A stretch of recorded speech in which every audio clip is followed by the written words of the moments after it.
Election అప్డేట్స్ను అందరికంటే ముందుగానే తెలుసుకోవాలంటే ఈరోజే ఆర్టీవీ లైవ్ యాప్ని మీ మొబైల్లో డౌన్లోడ్ చేసుకోండి. ఈరోజు మీడియా ఛానల్స్లో వాళ్ళ సొంత వెబ్సైట్లలో సాక్షి ఛానల్లో జగన్మోహన్ రెడ్డి వారి అనుచరులు కూడా రేపు 9వ తేదీన ప్రమాణ స్వీకారం 9:30 కల్లా ఉంటుందని చెప్పి మామూలు హడావడి చేయట్లేదు. అయ్యా జగన్ రెడ్డి, నువ్వు చేసిన మోసాలు ప్రజలకు తెలుసు. 9వ తేదీ దాకా అనవసరం. జూన్ 4వ తేదీని మధ్యాహ్నం 2 గంటలకల్లా నీ చరిత్ర బయట పెట్టబోతున్నావు. నీ భాగోతం బయటపడబోతుంది. నీ ఘోర పరాజయాన్ని తట్టుకోలేక నువ్వు ఎక్కడికైతే పోయావో అక్కడే ఉండిపోతావు, కానీ లండన్ నుంచి తిరిగి రావు నాయన. ఇది గుర్తుపెట్టుకో. సిగ్గుండాలి నీకు, నీ వైసీపీ క్యాడర్కి. ఏం చేశారని మేము గెలుస్తామని చెప్పుకుంటున్నారు. ప్రజలు ప్రతి ఒక్కరిని సామాన్యుడు అనుకున్న ప్రతి ఒక్కరిని అడగండి, నిరుద్యోగాన్ని అడగండి, మరి ప్రభుత్వ ఉద్యోగస్తులను అడగండి, మహిళలను అడగండి. మీరు ఏ స్థాయిలో ఇబ్బంది పెట్టారో, ఈ రాష్ట్రంలో ప్రజలందరూ ఎంత ఇబ్బంది పడ్డారో, ఎన్ని అవస్థలకు గురయ్యారో రైతాంగాన్ని అడగండి. ప్రతి ఒక్కరిని కూడా మోసం చేసావు. నీ మోసానికి మరి ప్రజలు చెప్పే గుణపాఠం జూన్ 4వ తేదీన బయటపడబోతుంది. ఆ రోజు ఎన్నికల ఫలితాన్ని నాడు నువ్వు అన్నీ మూసుకొని మోటాముళ్ళు సర్దుకొని నువ్వు ఎలాగా పోయావు. ఆల్రెడీ వెనక్కి రావు. నీతో పాటు నీ క్యాడర్ కూడా బయలుదేరి వస్తుంది. జై జనసేన, జై హింద్. ఈ రోజున వైసీపీ నాయకులు 9వ తారీఖున ప్రమాణ స్వీకారం చేస్తాం. ఇలాగ హోటల్స్ అన్నీ బుక్ చేసుకున్నాం. అక్కడ అన్ని కార్యక్రమం అంతా ప్రమాణ స్వీకార కార్యక్రమం చేస్తాం, ముహూర్తం పెట్టుకున్నాం అని చెప్పడం చాలా ఆశాస్పదంగా ఉంది. స్పష్టంగా మనం జరిగిన 13వ తారీఖున జరిగిన ఎలక్షన్లో ప్రజలందరూ ఖచ్చితమైన తీర్పునిచ్చారు. తెలుగుదేశం కూటమి అధికారంలో రావడం ఖాయం. ఈ గత ప్రభుత్వం 5 సంవత్సరాల కాలంలో విశాఖ రాజధాని చేస్తామని చెప్పడం, అలాగే విశాఖని అభివృద్ధి చేస్తామని చెప్పడం జరిగింది. ఈరోజు చూసుకుంటే విశాఖలోని ఉన్న సంపదను దోచుకెళ్ళిపోయే పరిస్థితి ప్రజలందరూ కూడా గమనించారు. వైజాగ్లోనే కాదు, రాష్ట్రంలోనే వైసీపీ ప్రభుత్వానికి తగిన బుద్ధి చెప్పడానికి అందరూ కూడా తీర్పు ఇచ్చి ఉన్నారు. రేపు 4వ తారీఖున ఆ తీర్పు స్పష్టం అవుతుంది. రేపు రాబోయే ప్రభుత్వం జనసేన, తెలుగుదేశం, బీజేపీ కూటమి ప్రభుత్వం అని చెప్పి మేము అందరం కూడా తెలియజేస్తాం. ఈరోజు ప్రస్తుత ముఖ్యమంత్రి జగన్మోహన్ రెడ్డి గారు రేపు 4వ తారీఖున ఫలితాలు వెలువడిన తర్వాత కూడా నేనే ముఖ్యమంత్రిని అవుతాను, మా ప్రమాణ స్వీకారం విశాఖపట్నం కేంద్రంగా జరుగుతుంది, అది కూడా రేపు జూన్ నెల 9వ తారీఖునని చెప్పేసి ప్రకటించినటువంటి ప్రకటన వింటే చాలా విడ్డూరంగా, ఆశ్చర్యంగా అనిపిస్తుంది. మరి ఈ రాష్ట్రంలో జగన్మోహన్ రెడ్డిని రాష్ట్రం నుండే తరిమి కొట్టేయడానికి ప్రజలు సంసిద్ధులై వీళ్ళు పోస్టల్ బ్యాలెట్ దగ్గర నుండి మొదలుకొని ఉద్యోగులు, కార్మికులు, ఉన్నతాధికారులు అందరూ కూడా తమ ఓటు హక్కుని 99% వినియోగించుకొని దేశ చరిత్రలోనే ఇప్పటి వరకు లేనటువంటి ఓటింగ్ శాతాన్ని ఆంధ్రప్రదేశ్లో ఉన్నత విద్యావంతులైనటువంటి అధికారులు ఓటింగ్ చేసి చూపించి ఈ రాష్ట్రంలో భవిష్యత్తు ముఖ చిత్రం, రేపు వచ్చే పరిపాలన ఎవరు అని చెప్పడానికి చక్కటి ఒక సూచన, ఒక ప్రజలకి ఒక సంకేతం ఇచ్చినటువంటి ఓటింగ్ అది. అలాంటి సందర్భం చూసి కూడా ఎప్పుడైనా సరే ఈ రాష్ట్రంలోనే కాదు, దేశంలోనే కాదు, ఉన్నత విద్యావంతులు ఓటు హక్కును వినియోగించుకునేటప్పుడు వెనుకం చేసిన రోజులే ఉన్నాయి. కానీ ఈసారి మాత్రం 2024 ఎన్నికల్లో మాత్రం 199% ఓటింగ్ చేసి ఈ రాష్ట్ర భవిష్యత్తుని కాపాడుకోవడానికి ఇప్పుడున్నటువంటి దుర్మార్గపు ముఖ్యమంత్రి జగన్మోహన్ రెడ్డిని దించడానికి మన ఓటుని ఆయుధంగా వాడకపోతే లాభం లేదని చెప్పి అందరూ కంకణం కట్టుకొని ఈ ప్రభుత్వానికి వ్యతిరేకంగా ఓటింగ్ చేసినటువంటి దాఖలాలు కనపడుతూ ఉంటే, ఈ ప్రభుత్వంలో పాలన చేస్తున్నటువంటి మంత్రులు, ఎమ్మెల్యేలు, ఎంపీలు వీళ్ళందరూ భయంతో రేపు జూన్ 4వ తారీఖున వెలువడే ఫలితాల సందర్భానికి కౌంటింగ్కి వెళ్ళేటప్పుడు వాళ్ళకి ఏజెంట్లు కూడా ఉండరేమైనటువంటి భయపడుతున్నటువంటి సందర్భం కనిపిస్తుంటే నిజంగానే ఓటింగ్కి మనకి ఏజెంట్లు ఉండరేమో అని చెప్పేసి వైసీపీ నాయకులు ఆ క్యాడర్ని ఆ రోజు వరకైనా కాపాడుకోవాలని చెప్పి అనేక రకాలైనటువంటి దౌర్జన్యకాండ ఈ రాష్ట్రంలో విలయతాండం చేయిస్తూ ఉంటే ఒక పక్క వాళ్ళకి అసహనంతో ఊగిపోతూ మరి ఎమ్మెల్యేలే స్వయంగా వెళ్ళి ఈ ప్రజాస్వామ్యాన్ని కూనీ చేసేటువంటి పని ఏదైతే ఉందో ఈవీఎంలని పగలగొట్టడం ఇలాంటి దౌర్జన్యకాండ చేస్తూ ఉంటే గెలిచేసి ప్రమాణ స్వీకారానికి సిద్ధంగా ఉన్నామని ప్రగల్భాలు పలికేటువంటి మేకపోతి గాంభీర్యాన్ని ప్రదర్శించేటువంటి ఈ పాలకపక్షం మరి ఈ ఈవీఎంలు ఎందుకు చెదగొట్టుకోవాలి, దౌర్జన్యకాండ ఎందుకు చేయాలి? సక్రమైన ఎన్నికలు నిర్వహించుకోవచ్చు కదా. మరి మీకే మెజార్టీ వస్తున్నప్పుడు మీరు ఎందుకు ఈ అసహనంతో ఊగిపోవాలి? ఇన్ని పారామీటర్స్ పైకి కనిపిస్తున్నా మీకు ఇంకా మేకపోతి గాంభీర్యంతో మేము రేపు జూన్ 9వ తారీఖున విశాఖపట్నంలో ప్రమాణ స్వీకారానికి ఏర్పాట్లు చేస్తామని చెప్పడం ఎంత సిగ్గుచేటు అంటే, విశాఖపట్నంలో ఈ ఆంధ్రప్రదేశ్కి రాజధానిని ఏర్పాటు చేస్తారని గడిచిన 5 సంవత్సరాల్లో 2019 నుంచి 2024 వరకు డజన్ల సార్లు చెప్పారు. విశాఖపట్నంలో రాజధాని ఏర్పాటు చేయలేదు కదా. అలాగే విశాఖపట్నం రైల్వే జోన్ ఏర్పాటు చేస్తానని చెప్పేసి ఈ 5 సంవత్సరాల్లో ఎన్నోసార్లు ప్రకటనలు ఇచ్చారు, అది చేయలేదు. అంటే ఇది ఎందుకు చెప్తున్నానంటే, మీరు చెప్పేవి జరగని పనులు అని చెప్పడానికి ఉదాహరణగా చెప్తున్నాను. రేపు జూన్ 9వ తారీఖున విశాఖపట్నంలో ప్రమాణ స్వీకారం చేస్తామని మేకపోతి గాంభీర్యంగా ప్రకటిస్తున్న ప్రకటన కూడా ఇలాంటిదే. అది మీకు జరగరాని పనిని జరుపుతామని చెప్పేసి ఇప్పటి వరకు ఎలాంటి ప్రగల్భాలపై అయితే పలికారో ఆ విధమైనటువంటిది అని చెప్పేసి చెప్తున్నాను. ఇది సిగ్గుచేటు. రేపు రాబోయేది కూటమి, తెలుగుదేశం పార్టీ, జనసేన, బీజేపీ కూటమి ప్రభుత్వాన్ని ఏర్పాటు చేస్తుంది. ముఖ్యమంత్రిగా చంద్రబాబు నాయుడు వస్తాడు, దానికి తిరుగులేదని చెప్పేసి కంఠపాతంగా తెలియజేస్తున్నాను. ఆంధ్రప్రదేశ్ రాష్ట్ర ప్రస్తుత ముఖ్యమంత్రి జగన్మోహన్ రెడ్డి గారు మరి ఏదైతే మే 13వ తారీఖున ఎన్నికలు జరిగినాయో ఆ రోజు జరిగిన పోలింగ్ శాతాన్ని, ఆ రోజు జరిగిన ఎన్నికల సరళిని చూసి ఒకంత మతిస్థిమితానికి గురైనట్టుగా అనిపిస్తూ ఉంది. ఈరోజు వైసీపీ నాయకులందరూ కూడా మేకపోతు గాంభీర్యాన్ని ప్రదర్శిస్తూ ఉన్నారు. బొత్స సత్యనారాయణ గారు కానీ, మరి విజయసాయి రెడ్డి గారు కానీ, వైవి సుబ్బారెడ్డి గారు కానీ, వీళ్ళందరూ కూడా జోష్యాలు చెప్పే పనిలో ఈరోజు సోషల్ మీడియా వేదికగా కానీ పత్రికల్లో కూడా చెప్తా ఉన్నారు. మరి జూన్ 4న ఫలితాలు వెలువడిన తర్వాత మరలా వైసీపీ అధికారం చేపడుతుంది, జగన్మోహన్ రెడ్డి గారు ముఖ్యమంత్రి కాబోతా ఉన్నారని చెప్పని వీళ్ళు పలుమార్లు పత్రికల వేదికలుగా చెప్తూ ఈరోజు విశాఖపట్నంలో కొన్ని హోటల్స్ కూడా బ్లాక్ చేసేటువంటి స్థితికి వెళ్ళిపోయారు. అంటే మొన్ననే రఘురామకృష్ణరాజు గారు కూడా మాట్లాడుతూ వీళ్ళు వెన్యూ కూడా సెలెక్ట్ చేసుకున్నారు, అది వైజాగ్ పిచ్చాసుపత్రులు అని చెప్పి చెప్పారు. అది 100కు 100% కూడా చాలా కరెక్ట్. ఎందుకంటే జగన్మోహన్ రెడ్డి గారు ఇప్పటికీ ఉగాది, సంక్రాంతి, దసరా, శ్రీరామనవమి, క్రిస్మస్, బక్రీద్ ఎన్ని పండుగలు అయిపోయాయి, ప్రతి పండుగకి నేను విశాఖపట్నం వస్తా అని చెప్తారు. ఆ విశాఖపట్నం రాజధాని తీసుకొస్తా అని చెప్తారు. కానీ ఆ రాజధాని రావడం కనబడలేదు, అది పూర్తి అవడం కనబడలేదు. 5 సంవత్సరాల పదవి కాలం అయిపోయింది. 3 రాజధానులు అన్నాం, ఎక్కడున్నాయో 3 రాజధానులు కనబడవు, గాల్లో ఉన్నాయి. పెద్దలు చెప్తారు త్రిశంక స్వర్గం అని, అది ఎక్కడుందో ఎవరికి కనబడదు. అలాగే ఆంధ్రప్రదేశ్లో సంబంధించిన ఈ రాజధానులు కూడా ఎక్కడున్నాయో కనబడవు. అమరావతి రాజధాని మొత్తం నాశనం చేసావు, కడపలో ఉక్కు ఫ్యాక్టరీ అన్నాం, అది కూడా కళ్ళ ముందు కనబడదు. ఇలాగే రేపు పొద్దున్న జూన్ 4న కూడా వైసీపీ ఫలితాలు వైసీపీ పేపర్లలో లేకపోతే వైసీపీ పార్టీ కార్యాలయంలోనో అక్కడికే ముఖ్యమంత్రి అవుతారు తప్ప ఈ రాష్ట్రానికి కాదు. ఎందుకంటే ప్రజలందరూ కూడా నాడి తెలిసిపోయింది. ఈరోజు విపరీతంగా ప్రభుత్వ వ్యతిరేక ఓటు పోలయ్యి జగన్మోహన్ రెడ్డిని ఇంటికి పంపించడానికి జనమంతా డిసైడ్ ఉన్నారు. ఆ విషయాన్ని మీరు గ్రహించండి. ఇక్కడ కూడా జగన్మోహన్ రెడ్డి గారు చాలా తెలివైన వాళ్ళు. వైసీపీ పార్టీ ఖాళీ అయిపోతుందన్న ఒక అంశాన్ని భయంగా పెట్టుకొని అది ఖాళీ అవ్వకూడదు కాబట్టి నేను ముందు మేకపోతు గాంభీర్యం ప్రదర్శిస్తే మా వెనకాల వాళ్ళందరూ కూడా అదే చెప్తారని చెప్తున్నారు తప్ప పత్రిక ముందుకు వచ్చే బొత్స సత్యనారాయణ గారి ముఖంలో కానీ, పెద్దిరెడ్డి రామచంద్ర ముఖంలో కానీ, విజయసాయి రెడ్డి కానీ, వైవి సుబ్బారెడ్డి కానీ ఎవరి ముఖంలో అయినా ఆనందం కనబడుతుందా మీకు? ఒకసారి ఆలోచించండి.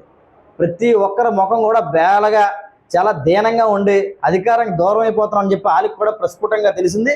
కేవలం వీరు చేసిన తప్పుల్ని కప్పిపుచ్చుకోవడం కోసం, కొన్ని కీలకమైన ఫైల్స్ని మాయం చేయడం కోసం, ఆ సంబంధించిన అధికారులు కూడా కొన్ని ఆత్మస్థైర్యం నింపడానికి మాత్రమే జగన్మోహన్ రెడ్డి ఈ విధమైన ప్రగల్భాలు పలుకుతున్నారు. వీళ్ళు ఆంధ్రప్రదేశ్ రాష్ట్రంలో కీలకమైన దస్తావేజులన్నీ కూడా, ఫైల్స్ అన్నీ కూడా ఇప్పుడు ట్యాంపర్ చేసే పనిలో ఉన్నారు. ఎందుకంటే రేపు 4వ తారీఖు తర్వాత రాష్ట్రం మూడు మారబోతోంది. ఈ వైసీపీ చేసినటువంటి అరాచకాలను ఆ రోజు బయటపెట్టి జైల్లో బెయిల్లో ఏంటో కూడా ఆ రోజు మరి చూడబోతున్నారు. కాబట్టి ఈ రోజు ముందు జాగ్రత్తగా అధికారం మాదే, అధికారం మాదే, అధికారం మాదే, అధికారం మీదైతే ధైర్యంగా ఉండండి, అయ్యా కూర్చోండి. ఈరోజు చంద్రబాబు నాయుడు గారు కానీ, పవన్ కళ్యాణ్ గారు కానీ, లేకపోతే భారతీయ జనతా పార్టీ కానీ ఎక్కడైనా అధికారం మాదే అని చెప్తున్నప్పటికీ కూడా మీలా మేము హోటల్ బ్లాక్ చేస్తాం, సభా వేదికలకి వెన్యూలు ఫిక్స్ చేస్తాం అని చెప్తా ఉన్నారా? చెప్పలేదు కదా. ఎందుకు అనవసరమైనటువంటి రాద్ధాంతం?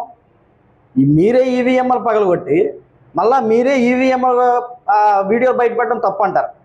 మీరే దౌర్జన్యం చేసి తెలుగుదేశం పార్టీ జనసేన దౌర్జన్యం చేసి అంటారు. రౌడీయిజం మీరు చేసి మేం చేసామంటారు. అంటే ఇవన్నీ కూడా ఒక ఫ్రస్ట్రేషన్ మూడ్లోకి వైసీపీ నాయకులందరూ కూడా వెళ్ళిపోయారు. అది రాష్ట్రంలో మొత్తం అంతా కూడా కనబడింది. ఇంకా నో మోర్ వైసీపీ. జూన్ 4 తర్వాత ఆంధ్రప్రదేశ్ రాష్ట్రంలో నో మోర్ వైసీపీ. జగన్మోహన్ రెడ్డిని వదిలి తిరిగి మళ్ళా షర్మిలతో పాటు కాంగ్రెస్ గూటికి వెళ్ళిపోవడానికి వైసీపీ నేతలందరూ కూడా సిద్ధంగా ఉన్నారు. ఈ రాష్ట్రంలో జగన్మోహన్ రెడ్డి అనే పేరు ఎక్కడైనా ఉంటుందంటే అది తెలంగాణ జైలు చల్లపల్లిలో మాత్రం ఉంటుంది, ఇంకెక్కడ ఉండదు, రాసి పెట్టుకోండి. వచ్చే నెల 9వ తారీఖు నుండి మరి విశాఖలో వైసీపీ నేతలు భారీ ఎత్తున ప్రమాణ స్వీకారానికి సిద్ధమవుతున్నట్టుగా సమాచారం. మరి పెద్ద ఎత్తున నాయకులు ఇక్కడ ఉన్నటువంటి ఏవైతే హోటల్స్ ఉన్నాయో, మరి సర్వీస్ అపార్ట్మెంట్స్ ఉన్నాయో, గెస్ట్ హౌస్ ఉన్నాయో, ఇవన్నీ కూడా బుక్ చేసేస్తున్నారన్నటువంటి ఏవైతే పేపర్లో వస్తున్నటువంటి ఈ యొక్క కథనాలు ఏవి కూడా 100% నిజమైతే అని మేము అనుకోవట్లేదు. ఎందుకంటే నిజంగా అధికారంలోకి కానీ వచ్చినటువంటి రాజకీయ పార్టీ అయితే ముఖ్యమంత్రి కూడా వాళ్ళ పార్టీ అభ్యర్థి వైసీపీ నుంచి అవుతారు. కాబట్టి డైరెక్ట్గా ప్రభుత్వమే దగ్గరుండి ఈ యొక్క రూములు కానీ, వసతి గృహాలు కానీ, ప్రభుత్వ అతిథి గృహాలను కానీ వాళ్ళే బుక్ చేసి వీళ్ళందరికీ కూడా ఒక సదుపాయం కల్పిస్తారు. కానీ వీళ్ళు ప్రైవేట్గా బుక్ చేసుకుంటానికి వెళ్తున్నారు అని అంటే మీ ప్రభుత్వం అధికారంలోకి రాదా, వైసీపీ అధికారంలోకి రాదా, అంటే మీ అంతటి మీరే బుక్ చేసుకుంటారు రూములు? అంటే 4వ తారీఖు కౌంటింగ్ అయిపోయినప్పుడు నిజంగా మీరు కానీ అధికారంలోకి వచ్చినట్లయితే మరి ప్రభుత్వమే మీ యొక్క పిఎల్ ద్వారా, కలెక్టర్ల ద్వారా, చీఫ్ సెక్రటరీల ద్వారా, మీ యొక్క ప్రభుత్వ సిబ్బంది ద్వారా మీకు అవసరమైనటువంటి ఈ యొక్క వసతి అంతా కూడా వాళ్ళు బుక్ చేయాలి తప్ప మీ అంతటి మీరు వసతి గృహాలను బుక్ చేసుకోవడం అనేది చాలా శోచనీయంగా ఉంది, చాలా విచిత్రంగా ఉంది. ఇంకా కౌంటింగ్ అవ్వకముందే మేము రూములు బుక్ చేసుకుంటాం, విశాఖపట్నంలో మేము ప్రమాణ స్వీకారం చేస్తామని చెప్పి మీరు చెప్తున్నటువంటి ఈ యొక్క మాటలు ఏవి కూడా నమ్మశక్యంగా లేవు. ఒక పక్కన చూస్తే ఓటింగ్ సరళంతా కూడా 82% పెరిగిపోయి అందరూ కూడా యాంటీ ఇన్కంబరెన్స్కి అనుకూలంగా ఓటేసినటువంటి ఈ యొక్క ప్రజలు వీరి యొక్క మాట తీరును చూస్తే ఆ రకంగా కనిపిస్తుంది. ఒక పక్కన మీరేమో 9వ తారీఖున వైసీపీ విశాఖ వేదికగా ప్రమాణ స్వీకారం చేస్తామని మీరు చెప్తున్నారు. అయితే ఇవన్నీ కూడా 4వ తారీఖున కౌంటింగ్లో బట్టబయలు అవుతాయి. ఆ తరువాత నిజంగా కానీ వైసీపీ కానీ అధికారంలోకి వస్తే మీ యొక్క ప్రభుత్వంలో ఉన్నటువంటి ప్రభుత్వ అధికారులు మీకు అవసరమైనటువంటి వసతులు వాళ్ళు బుక్ చేయాలి తప్ప మీరు ఆదికి ముందు మీరు వెళ్ళి మేము గెస్ట్ హౌస్ బుక్ చేస్తాం, మేము రూమ్ బుక్ చేస్తాం, మేము హోటల్ బుక్ చేస్తాం అంటే ఇది మీ అంతటి మీరు తీసుకుంటున్నటువంటి నిర్ణయాలు. ఇది మీ కుటుంబం వరకు సరిపోతుంది తప్ప ప్రజల్లో గెలుస్తారా ఓడుతారా అన్న విషయానికైతే ఇది సంబంధం లేదు. ఇది మీరు వ్యక్తిగతంగా కానీ ఏదైనా సరే మీరు విహారయాత్రకి వెళ్ళినట్టుగా కానీ ఊహించుకొని మీరు శుభ్రంగా కూడా ఒక సండే సాటర్డే గడుపుకోవడానికైతే మీరు నచ్చిన హోటల్స్, నచ్చిన గెస్ట్ హౌస్లు, సర్వీస్ అపార్ట్మెంట్లు మీరు బుక్ చేసుకోవచ్చు. కానీ మీడియాకి, పేపర్లకి విచిత్రంగా 9వ తారీఖు విశాఖపట్నంలో వైసీపీ ప్రమాణ స్వీకారం, అందుకే ఇక్కడ ఉన్నటువంటి హోటళ్ళన్నీ బుక్ చేసేస్తున్నాం, ఇటువంటి ఆరోపణలు అయితే మటుకు ఈ ప్రజలు ఎవరూ నమ్మరు. దయచేసి మీరు అధికారంలోకి వస్తే మీ ప్రభుత్వ అధికార యంత్రాంగం ద్వారా మీరు అధికారికంగా ప్రభుత్వంలో ఉన్నటువంటి వసతి గృహాలన్నీ కూడా బుక్ చేయండి. మీకు అవసరమైనటువంటి మౌలిక సదుపాయాలు అన్నీ కూడా ప్రభుత్వం ద్వారా కల్పించుకొని మీరు నచ్చినటువంటి ప్రమాణ స్వీకారం మీరు చేయండి. కానీ ఈ రాష్ట్రంలో నిరుద్యోగులు పూర్తిగా తిప్పికొట్టారు, ఉద్యోగస్తులు పూర్తిగా తిప్పికొట్టారు, పోలీసులకి మరి సిపిఎస్ ఏదైతే వాళ్ళకి రావాల్సినటువంటి బకాయిలు వాళ్ళకి రాలేదు, వాళ్ళు తిప్పికొట్టారు. హోంగార్డులకి క్రమబద్ధీకరణ చేస్తున్నారు, వాళ్ళు కూడా ఆల్మోస్ట్ వాళ్ళు తిప్పికొట్టినట్టే. ఇకపోతే కూలీలు ఎవరైతే మీరు ప్రభుత్వ సంక్షేమ పథకాలన్నీ అందే అనుకుంటున్నారు, వాళ్ళకి 2.5 సంవత్సరాల పాటు వాళ్ళకి ఇసుక లేదు, ఇసుక లేక వాళ్ళకి కూలే పోయింది. ఒకరోజు కూలిపోతే జీవితంలో మళ్ళీ కూలి వెనకరాదు. అటువంటిది 2.5 సంవత్సరాలు ఈ యొక్క ఆంధ్రప్రదేశ్లో కూలీలకి పూర్తిగా వాళ్ళకి ఉపాధి లేకుండా పోయారు. అదేవిధంగా కాంట్రాక్టర్లు ఇసుక లేనప్పుడు కాంట్రాక్టర్ ఇంకేం చేస్తాడు? ఉత్తి సిమెంటు పిక్కతోటి వాడు ఏం కాంట్రాక్ట్ చేయలేడు కదా, వాడికి ఉపాధి పోయింది. ఇలాగే ఇల్లు కట్టుకుందాం అనుకున్న వాడికి ఇసుక లేకుండా పోయింది. పోనీ ఆ 2.5 సంవత్సరాల తర్వాత ఇసుక వచ్చిందా అంటే రూపాయి ఉన్న ఇసుక ధర 6 రూపాయలకు పెంచారు. సో ఈ రకంగా ప్రజలందరూ కూడా అతలాకుతలం అయిపోయినటువంటి పరిస్థితి. నిజంగా ఈ యొక్క రాష్ట్రంలో డబ్బు లేదో మరొకటి లేదో అని అనుకుంటే దానికి తగిన సదుపాయాలు చెప్పి ఈ రకంగా మనకు ఇబ్బంది ఉంది. రాష్ట్ర విభజన జరిగిన తర్వాత మనం మొట్టమొదటిగా ఆంధ్ర యూనివర్సిటీలో మనం ఈ యొక్క అసెంబ్లీని నిర్వహించుకున్నాం చంద్రబాబు నాయుడు టైంలో. అంటే మనకు ఒక రాజధాని ఉండాలి, రాజధాని ఉంటే కానీ మనం ఈ యొక్క కార్యకలాపాలన్నీ ప్రారంభించడం. అంటే స్పష్టమైన రాజధాని మనం ముందు నిర్మించుకోవాలి. అక్కడ హైటెక్ సిటీ 15 సంవత్సరాలు కష్టపడి అక్కడ కట్టిన తర్వాత భౌగోళికంగా విభజన అయినటువంటి ఈ యొక్క ఆంధ్ర రాష్ట్రంలో ఇక్కడ అవశేషాలు అంటే ఏవైతే కట్టకుండా ఉండిపోయిన భూములు మనకు మిగిల్చారు, కట్టినవన్నీ కూడా భౌగోళికంగా హైదరాబాద్కి మిగిలిపోవడం వల్ల ఆంధ్ర రాష్ట్రం పూర్తిగా అప్పులతోటి విభజన అయ్యింది. కాబట్టి మనందరం కూడా ఈ అప్పుల నుంచి బయటికి రావాలంటే ముందు ఒక రాజధాని నిర్మించుకోవాలి, నిధులన్నీ కూడా సెంట్రల్ గవర్నమెంట్ నుంచి తెచ్చుకోవాలి. ఇటువంటి ప్రణాళిక వేసుకుంటూ ప్రజలకి అర్థమయ్యే విధంగా ఈ యొక్క ఆర్థికంగా ఈ యొక్క రాష్ట్ర పరిస్థితి ఎలాగుందో అర్థమయ్యే విధంగా ఒక రూట్ మ్యాప్ని చిత్రీకరించుకుంటూ ముఖ్యమంత్రి గారు ముందుకు వెళ్ళుంటే బాగుండేది. ఆయన చెప్పినటువంటి హామీలు ఏవైతే పాదయాత్రలో ఇచ్చారో వాటికి ఆయన చేసిన చేతలకి ఎక్కడ పొంతన లేదు. అయినప్పటికీ కూడా ఈరోజు రాష్ట్ర ప్రజలు కొంతవరకు మీకు ఓటింగ్ వేశారన్నటువంటి మీ యొక్క ఐపాక్ టీము నమ్మకంగా చెప్తున్నటువంటి యొక్క మాటలు నిజమవుతే మీరు అధికారంలోకి వచ్చిన తర్వాత అధికార యంత్రాంగం ద్వారా మీరు ఈ రూములే బుక్ చేసుకుంటారో ప్రమాణ స్వీకారం చేసుకుంటారో మీరు చేసుకోండి. కానీ అధికారంలోకి రాకముందే మేమే రూములు బుక్ చేసుకుంటాం, మీ అంతా మీరు రూములు బుక్ చేసుకుంటే మీరు విహారయాత్రకు వెళ్తే మీరు రూములు బుక్ చేసుకోండి. అంతేగాని ప్రమాణ స్వీకారానికి ఈ రూములు బుక్ చేయడానికి ఎక్కడ ఏ సంబంధం లేదని చెప్పి మేమైతే తేల్చి చెప్తున్నాం. వాసుపల్లి రాంబాబు నా పేరు, విశాఖ వాసుని. ఈ వైసీపీ ప్రభుత్వం రాకముందే ఒక హంగు ఆర్భాటానికి ముందడుగు వేసి లాడ్జులు, రూములు, ఒక గవర్నమెంట్ సెక్టర్లో ఉన్న రూములు బుక్ చేయడం అనేది అది సముచితం కాదు. దానికి 4వ తారీఖు ఎలాగా ఎవరు అనేది రిజల్ట్ అనేది వస్తుంది. దానికోసం పైన పెట్టెళ్తే కింద మసాలా నూరుతున్నారు మనోళ్ళు. ఆ పెట్టె ఎక్కడ ఉందో తెలియదు, ఈ మసాలా ఎక్కడ ఉందో అర్థం అవడం లేదు. అలాంటిది వైసీపీ వాళ్ళు గంభీరంగా చేసి విశాఖ ప్రజల్ని ఒక మబ్బు పెట్టి చేస్తుంది ప్రజలని వైసీపీ నాయకులు. వైసీపీ అనేది ఈ 4వ తారీఖు ఎన్నికల వరకు ఏజెంట్లు ఉండరేమో అనేసి ఈ అంగు ఆర్భాటం, ఐపాక్ టీము మసాలా అని అలాగే జగన్మోహన్ రెడ్డి ఏదో చెప్పేసి వెళ్ళిపోతే అంతవరకు అభ్యాసం వీళ్ళకి దొరకలేదు. ఆ జగన్ మాటకు కూడా ఇంతవరకు అతను 151 అంటే ఐపాక్ 135 అంటున్నారు. ఈ ప్రజల్లో 110, 120 ఓడిపోతామనే వైసీపీ నాయకులు భయం ఆందోళనతో ఉన్నారు. అయినా సరే మేము ప్రైవేట్ రూములు బుక్ చేస్తున్నాం అంటే ఒక రిసిప్ట్ లేదు, దానికి ఒక అడ్వాన్సు లేదు. పైకి చూపించిందంతా కపట ప్రేమతోనే వైసీపీ నాయకులు విశాఖ ప్రజల్ని మబ్బు పెడుతున్నారు. ఈ మబ్బు పెట్టి విశాఖ ప్రజల్లోని ఏదో ఇక్కడ రాజధాని తీసుకొస్తాం, ఈ బిల్డింగ్లు కట్టించాం, ఈ రుషికొండ కొండను వదిలేసి రాజధాని అంటే ఒక నమ్మశక్యంగా ఎవరు విశాఖ ప్రజలు నమ్మలేదు. ఈ ఓట్ బ్యాంక్ కూడా విశాఖ ప్రజలు ఎవరు నాకు తెలిసి ఉద్దేశం ఎవరూ వేయలేదు ఈ వైసీపీ నాయకులకు కానీ వైసీపీ వాళ్ళకి కానీ. ఈ ఆలోచన అంతా ఆలోచన ఏంటంటే ఈ ప్రజలు 4వ తారీఖు వరకైనా ఈ ఏజెంట్లు బూతుల్లోకి వెళ్ళి కౌంటింగ్ ఉండరేమో, ఇంకా ఆ మబ్బు పెట్టి వాళ్ళని నడిపిస్తున్నారని నా ఆలోచన. అందరికీ నమస్కారం అండి. రేపు ఏదైతే జూన్ 4వ తారీఖున రిజల్ట్ వస్తుందో అనేది ఆంధ్ర రాష్ట్రం మొత్తం యావత్ దేశం అంతా కూడా ప్రత్యేకంగా ఈ ఆంధ్ర రాష్ట్రం రిజల్ట్ మీద ఎదురు చూస్తున్నది.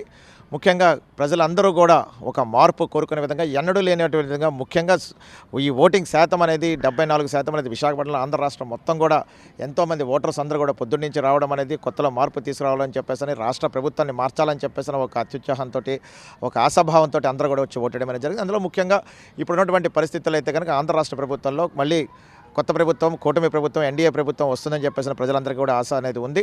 100% గెలిచే తీరుతుంది ఎన్డీఏ కూటమిలో. ఎందుకంటే ఇప్పుడున్నటువంటి పరిస్థితుల్లో ఆంధ్ర రాష్ట్ర పరిస్థితి యొక్క అధోగతి పాలైందని, అప్పులు పాలైందని చెప్పేసి అనేక రకాలుగా ఆంధ్ర రాష్ట్రం దిగజారుడు సుమారు 100% జరిగినటువంటి పరిస్థితి. ఒకవేళ వాళ్ళు ఈ హోటల్స్ ఇలా వాటిల్లో కూడా హోటల్స్ అన్ని బుక్ చేసుకోవడం, ఎక్కడెక్కడ ఉన్నటువంటి నాయకులు రావడం, నిజంగా జూన్ 9వ తారీఖున ప్రమాణ స్వీకారం చేయాల్సిన పరిస్థితి వస్తే ఆయన విశాఖపట్నంలో ఎందుకు చేస్తాడు? ఆయన నిజంగా ఉన్నటువంటి అమరావతిలో కానీ లేదంటే విజయవాడలో కానీ చేయాల్సిన పరిస్థితి. ఆయన దగ్గర నుంచి ఎటువంటి క్లారిటీ లేకుండా చిన్న చిన్న నాయకులు చోటామోటా నాయకులు ఏదో అత్యుత్సాహం ప్రజల్లో ఏదో కొత్తదనం తీసుకురావాలని ఒక ఆశాభావంతో ఉన్నటువంటి పరిస్థితులు జరుగుతున్నాయి. కాబట్టి ఎట్టి పరిస్థితుల్లో కనుక ఈ ప్రమాణ స్వీకారం అనేది జరిగితే ఎన్డీఏ కూటమి అనేటువంటి అభ్యర్థి 100% ప్రమాణ స్వీకారం చేస్తారు.